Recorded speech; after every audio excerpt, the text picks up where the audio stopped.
This episode is part of a series concerning trans individuals' relationships with religion. The stories and opinions presented in this series belong to the individuals interviewed and are here to provide insights. However, while we are attempting to get a variety of people from different backgrounds and views, these stories and opinions should not be taken as blanket statements for any entire community. Remember, it is always better to ask than to make assumptions. If you're interested in hearing more of these stories, please check out the rest of the series. Thank you. Welcome to the Trans Field Guide. To start with, please introduce yourself. Hello. So my name is Aamori Olujimi. I am 30 years old. I reside in San Antonio, Texas. I happen to be a transgender woman of color. I have had different experiences with religion and a lot of other things, but we're going to focus on religion today. Hey, it's Harper. I've been on the show before. You can't see it, but I just gave invisible finger guns. What religion were you raised with, if any? When I was until the age of, I think, 3 or 4, I was Baptist, but I was so young that I only have slight memories of being in church, holding hands with family and friends or churchgoers, being in a little suit. I do remember that.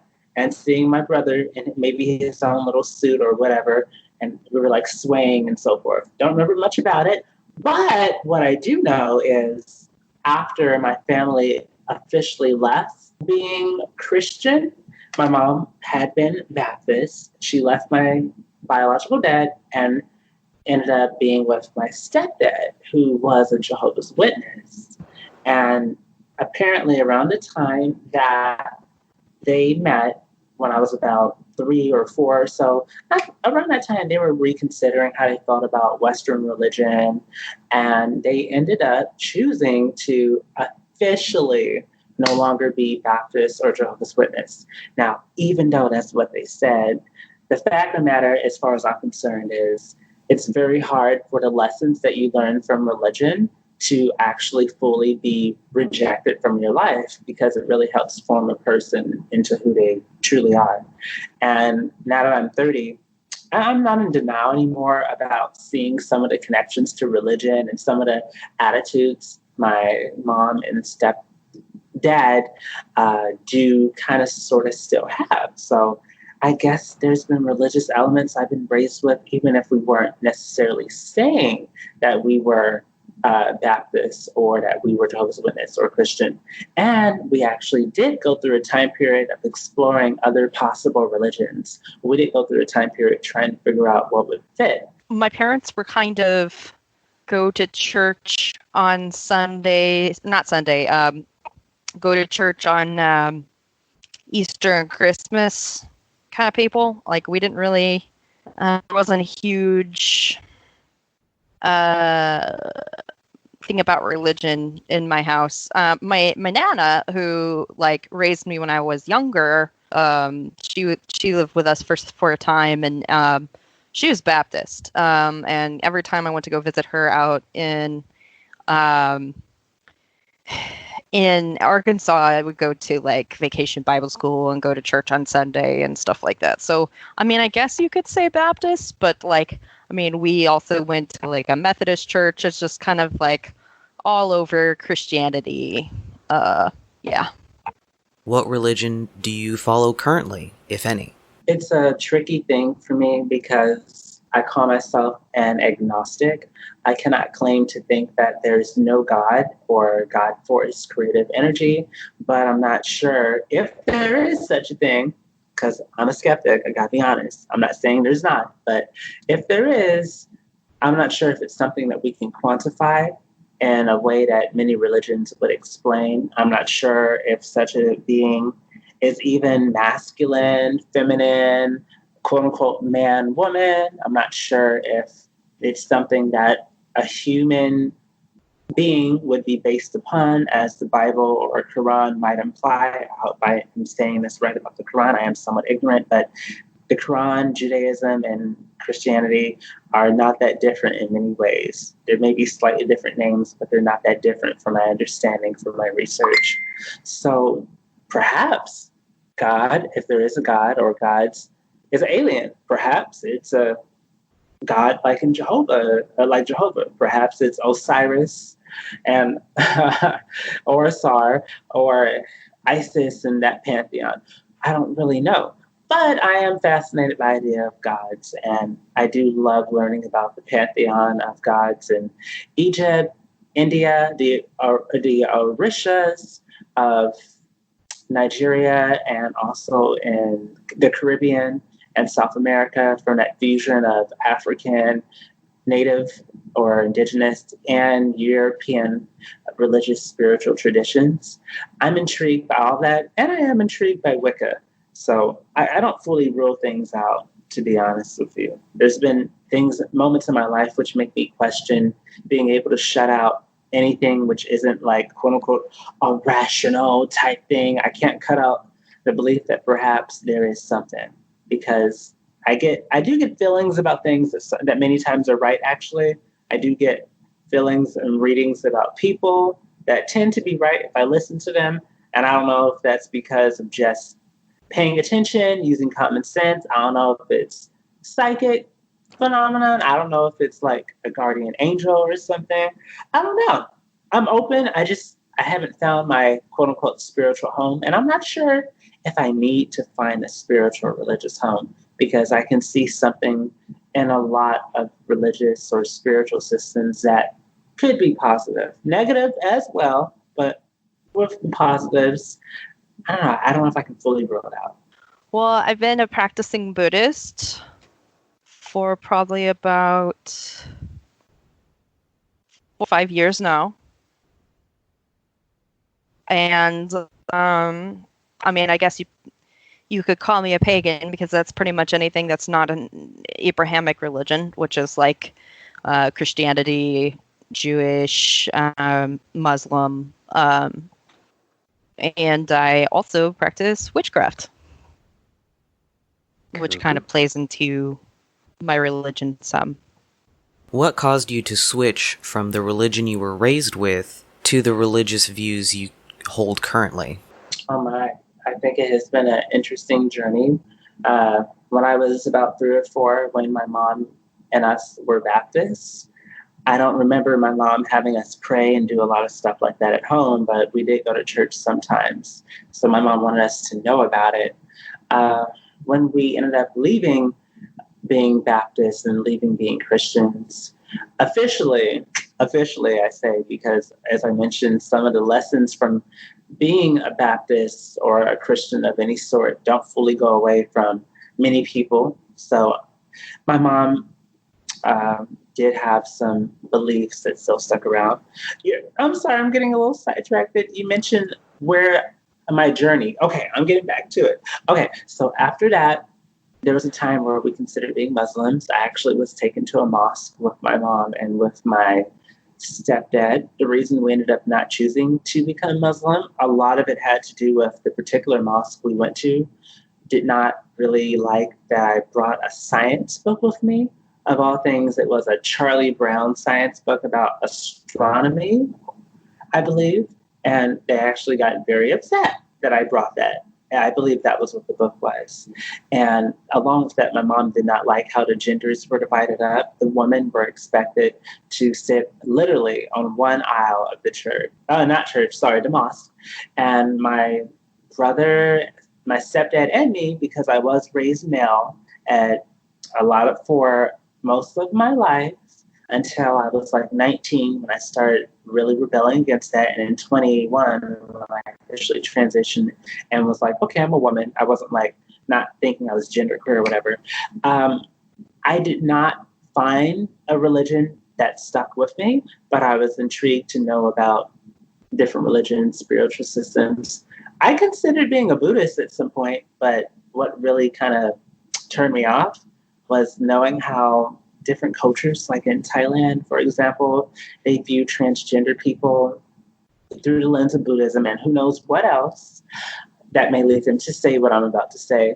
They think that something we did in a past life may have contributed to us having, like, if I'm not mistaken, bad karma. I hope that's what it is. Hopefully it's not dharma, but I think they think it's maybe like bad karma, if I'm not mistaken. They may have contributed to us being born with our unique situation.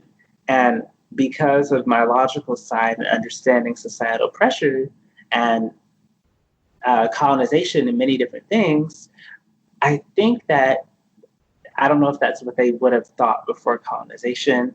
And I also think that the problem with being transgender is not being transgender. I don't think it's a curse from a past life. I think it's more of a problem that it happened, maybe, but also that many societies do not want to give people who are transgender a proper place so that they wouldn't have to do certain things that may make many transgender people traumatized. And in other words, societies don't want us to have decency. But yeah, so I still find the idea of Buddhism interesting, but then I do feel turned off by the idea of the restrictive nature. And I do not find sitting down and meditating to actually do much for me. Some would argue, oh, well, you're just not practicing enough. But for me, I reach a meditative state through actually showering, through dancing, through drawing, through acting. To me, those things bring me into what feels like what I'm being told meditation through a traditional way would make me feel. Also, sometimes exercise, yoga and weightlifting and running and stuff can make me feel that way too. So knowing that, I kind of did not feel I had to put down roots and say, all right, this is what I'm going to be. And I've considered being a Christian before, just it didn't stick. I've considered being a Muslim, it didn't stick either. There's some things about how women are treated in Christianity and Islam and feminine people in general that I don't really like. And I know that it's not like that everywhere, but it is a recurring theme in many different branches of those different groups. I thought briefly about Judaism as well. I've even considered Hinduism.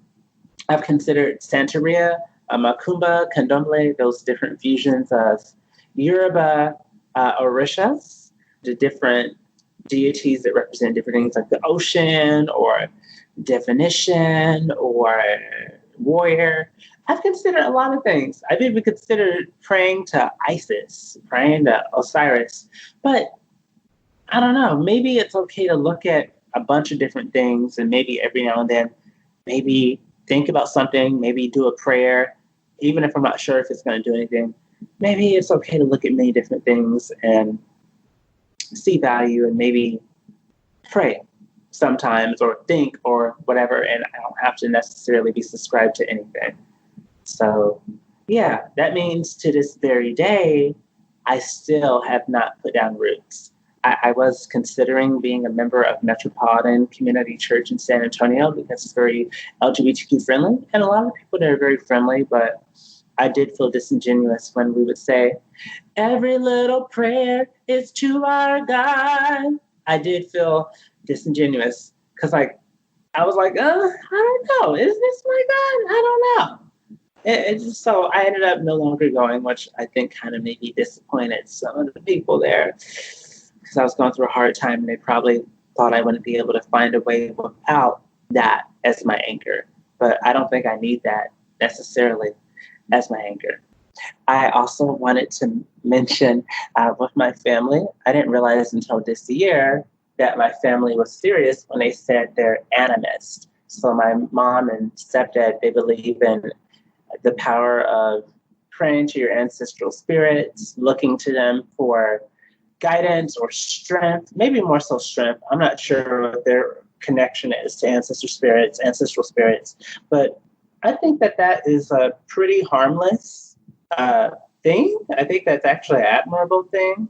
And maybe that's something which I should consider too, because maybe it's not even necessarily so much the religious element. Maybe it's even the comfort of thinking about, well, if they came before me and they were able to make it through, then I can. But then again, maybe that's part of the whole spiritual religious connection too, to the idea of animism. But Yeah, so they are animists and they're actually serious about it. And I didn't really take them seriously about that until literally this year, when I was like 29 or 30. Somewhere around that time period, I finally realized my mom was telling the absolute truth. There we go. That's all. I always really wanted to fit in at church because I loved the community of it, right? Like you have a place to go every Sunday, and you go and you see all these people, and there's singing, and there's sometimes good speeches when they're not talking about fire and brimstone. Not to knock any of your Christian listeners out there. There was a lot of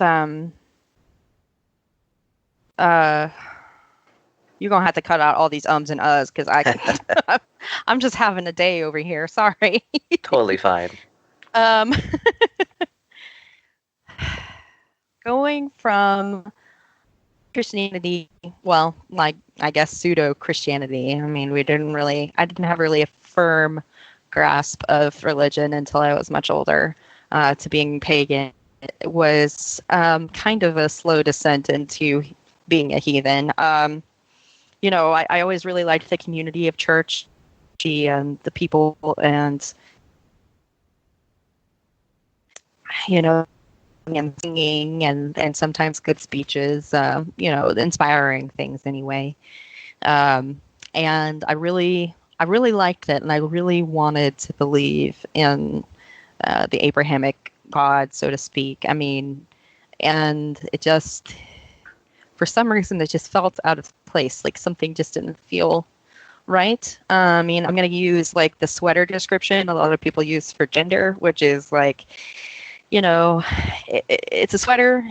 It doesn't really fit. It's itchy. It's not comfortable, but like I can jam it on my body. That's kind of how Christianity felt when I was younger. So when, I mean, I was born, raised female, and all people who are raised female or girls, kind of go through that weird occult stage. So I always had like some witchiness, like you find little 5-year-old girls making up like little potions with branches and leaves and water and stuff. And then, when you get to be like teen, you're like playing with the weak words on sleepovers, that kind of thing. I don't know why, but just all people who are perceived or raised female just tend to have that weird occult phase, and I did have that. So I did have that background. I didn't become a Buddhist until probably, like I said, 4 or 5 years ago. My spouse at the time wanted to visit a temple because they were Buddhist from a young age. But they had never really found like a congregation or anything like that. And I ended up going to a Korean Buddhist temple where like nobody spoke English. There was only like one person that kind of translated for us, but the nun was super nice, and she just had like the best feeling about her. And I still, even though I don't go to that temple anymore, I still think about that temple all the time. My therapist has like this technique I have to do when I'm trying to calm myself down, where I'm imagining a room where I feel safe and like calm and stuff. And I always imagine that temple. I got to ask the monk a lot of questions. It was really nice to like be able to have like kind of a one-on-one. I mean, all of it was through translation because it was all in Korean. But it was really, she was just really kind. And a lot of what the Buddhist philosophy had to say, like, really helped apply to my life.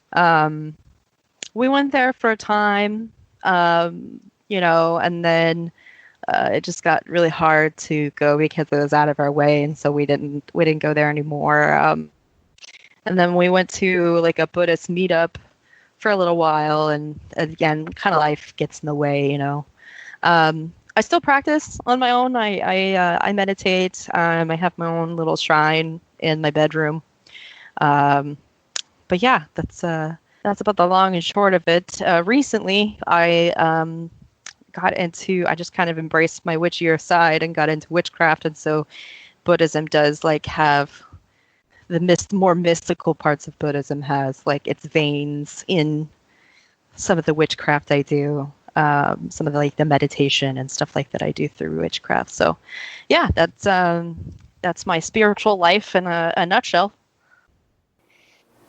There was a brief stint that I had in my early 20s where I was trying to, I guess, find myself. It was more of like I got kicked out of my parents' house for like non-trans related reasons, right? Like it was way before I transitioned, and I was just on hard times, right? Like I and, you know, I'm sure there are people, there are Mormons that are perfectly nice people that, you know, that really believe in that religion and that's how they do things. And I knew a lot of very nice people in the church. That was like, and I don't really have a problem with Christians or Abrahamic religions because like I'm just like, well, you know, to each their own and whatever, but not Mormonism. Mormonism is, I mean, I'm sure everybody has seen the South Park episode, so I mean, you have a brief idea of what it is, but there was very, very, very strict gender roles. Women were not allowed to wear pants, or it was like if you could, but like it was very strongly suggested against it. I personally have not met any Mormon trans people and do worry for their poor souls. You know, until I think it's like the 80s or something, they thought black people weren't allowed in the Mormon church because they thought that they had the mark of Cain. They were very nice.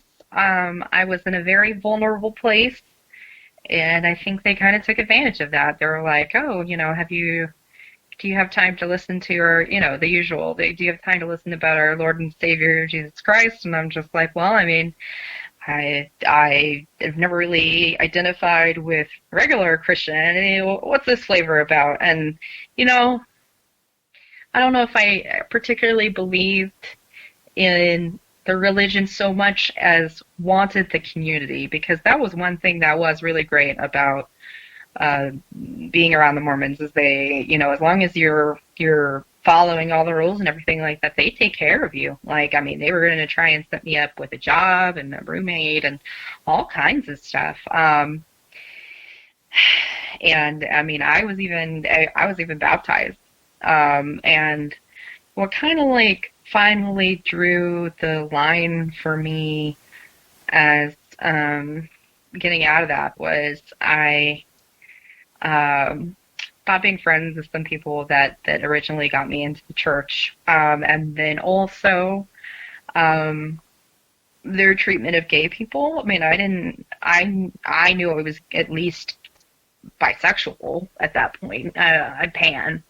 Um, and you know they were just like no gay people, and you know it was very much talked against and that kind of thing, and there was like a sermon about it, and yeah, I was like, nope, this is not where I'm supposed to be.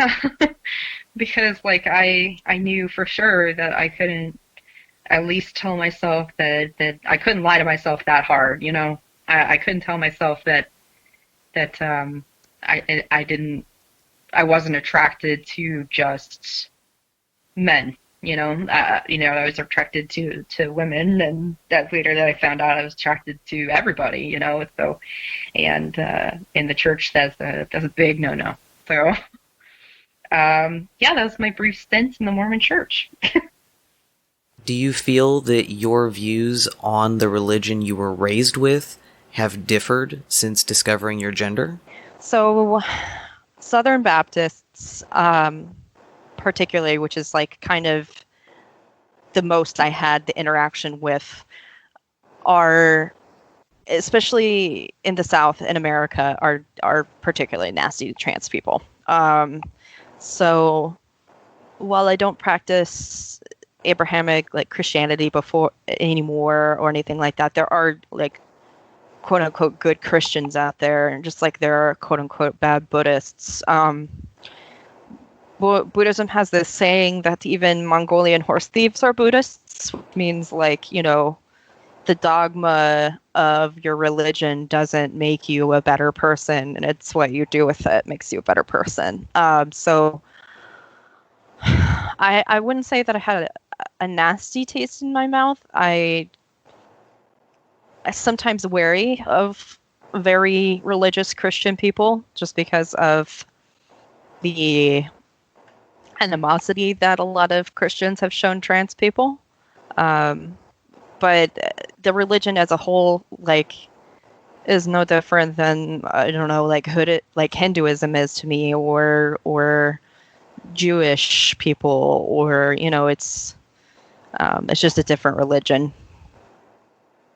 Do you feel that your views on religion in general have differed since discovering your gender?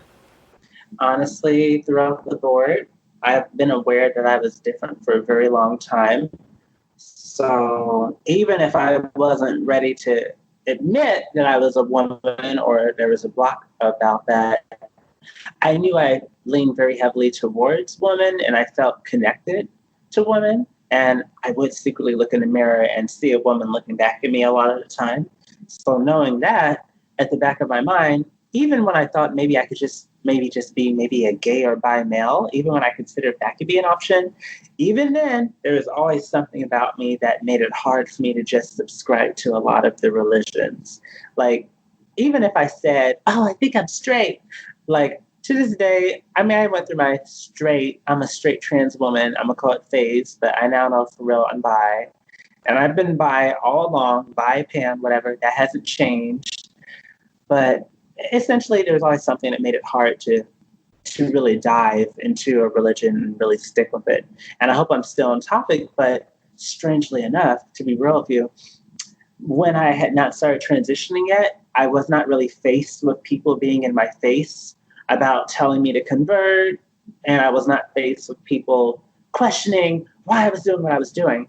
But before I start hormone therapy, when I was publicly wearing essentially almost booty shorts, minus no cheek hanging out, but they were damn near that short, pink tank tops, makeup, growing out my hair, making sure to shave the facial hair I used to have like 9 years ago.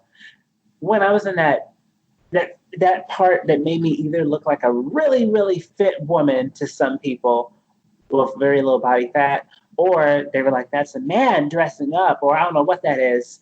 I would have people lecture me sometimes. And the funny thing is that the people who would lecture me, and a few times it happened, were Black and they were so-called ex-gay or ex-bi cis women. And that was it was so interesting because they're like, I was at Home Depot of all places. Low insert gay joke there, But but funny enough, I was with my mom who does wear short hair, and people probably sometimes think she's queer or whatever. And we were there together, and then these ladies came up to us. This was like maybe 10, 11 years ago. I'm going to say 10 years ago. And they just started talking to me, befriended me, kind of, and then they started talking about religion and started talking about I needed to like repent or like at least accept God in my life. And so I kind of gave them a little read. I said, what's interesting is as you're telling me this and you're telling me I should be maybe ashamed or maybe I should do things the way you're doing, renounce who I am. One of you're literally lusting after my mom right now. Like you're hitting on her. You're saying, oh, she's beautiful. But you don't just mean she's beautiful. Clearly, you have not forgotten what it's like to like a woman, even if you have a husband. So with that note, I don't need to do what y'all are doing. You do what works for you? I'm good. Come on, Mom, let's go. And they were like, oh, wait. I'm like, Mom, let's go, please. Okay. I had to do a little read and a little walk away. I was like, let's claim this power. Let's get it back. And then when I started hormone therapy, started laser hair reduction, which for me was really quick. People don't believe this, but being that I'm brown skin, a Black woman, they think oh, well, you're not light. Laser wouldn't work on you that quickly. I had IPL, intense post light, and which is not necessarily recommended for my skin tone, but I think it helped get rid of like dark pigmentation. And then I had laser hair reduction, and I got rid of my facial hair the little bit I had so quick. And basically, very quickly, I started passing. Like most of the time, 80%, I'll say 80 at that time. I say like maybe a good 80%, maybe 80% of the time I pass this woman I am. Maybe my voice may have thrown some things off, but who knows? Some women have different voices. I would be on the city bus, just chilling. And I must have been giving off this very brand new, innocent energy because I would have women come up to me and be like, oh, hi there, ma'am. Oh, hey, girl.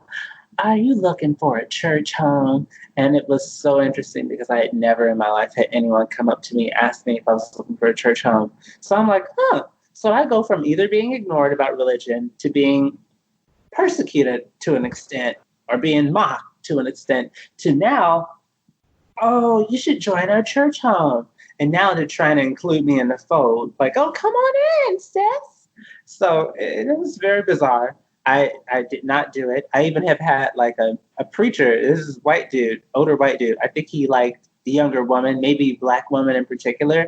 He was hating on me like mercilessly and trying to get me to come to his church. And he had some woman with him who was of color. And it was just an interesting situation. And I thought this right here was like maybe like, I want to say 8 or so years ago. I thought this would have not happened to me before I got to this level of quote unquote passability. But then after that, I guess I learned how to wear sunglasses. I would wear contact lenses and I'd wear sunglasses, and that would help me act like I didn't see people. And I would sit on the bus, turn my face facing forward or to the window, and I gave off as many body signals as possible that I did not want to be bothered. And who knows? Maybe it's the fact that every time someone handed me the watchtower, because they would do that shit on the bus, or they would leave random newsletters from the Watchtower on the bus stops, bus stations. They would do that shit. And I'd have people come up to me and it was like a sales pitch, hey, would you like this magazine? Or they try to engage me in a conversation. And I said, I really appreciate what you're doing here. What you're doing will definitely help somebody.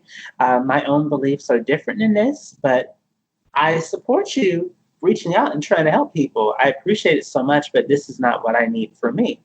Thank you. Have a great day. And they were very surprised by how I'd handle it. I'd have people sometimes get out their car and come to the bus stop and try to recruit me for their church or for getting the Watchtower or whatever their newsletter was. And I would handle it in the same way. And eventually it stopped happening. So it doesn't happen as much. But I also haven't had to ride the bus in like maybe 3 years. So who knows what would happen if I had to ride the bus again. I have my own car now. Well, some religions have very strict gender roles, but a lot of most of those are the Abrahamic religions in my experience. But even now, as we become more modernized, interpretations of religions, of religious texts, become interpreted in today's modern image, and so you see a little less dichotomy of gender and gender roles in religion. At least here in the States, I know it's different elsewhere. Buddhism, in particular,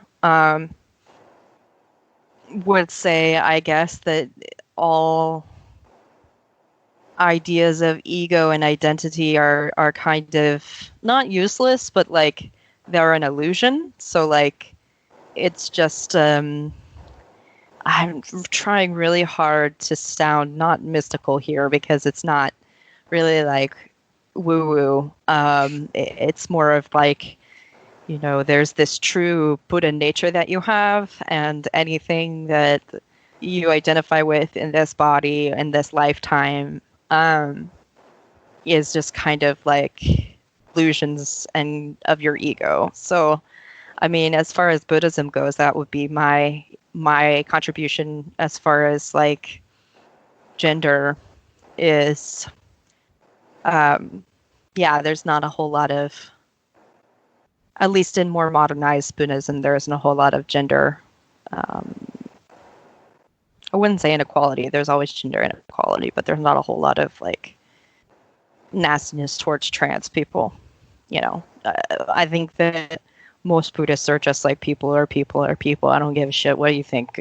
Your gender is. You could tell me you're a a 3-eyed dragon, and I'd be like, cool. Like you still have Buddha nature. So yeah, but yeah, there are some religions that have a lot of gender inequality. There are some religions that say that I don't really know anywhere in the Abrahamic Christian Bible that it says that trans people are a quote unquote abomination, which please don't take that out of context. But then still you'll have Christian people who say, well, that's not natural or whatever, Yeah.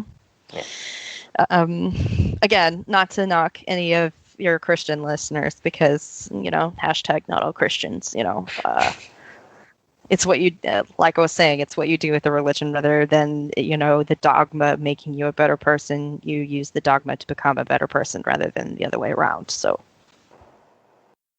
Like this episode? Tell someone about it. Have any questions or concerns? Please feel free to send an email to transfieldguide@gmail.com. Also be sure to subscribe to keep up with the latest episodes. Stay safe and remember, I'm proud of you.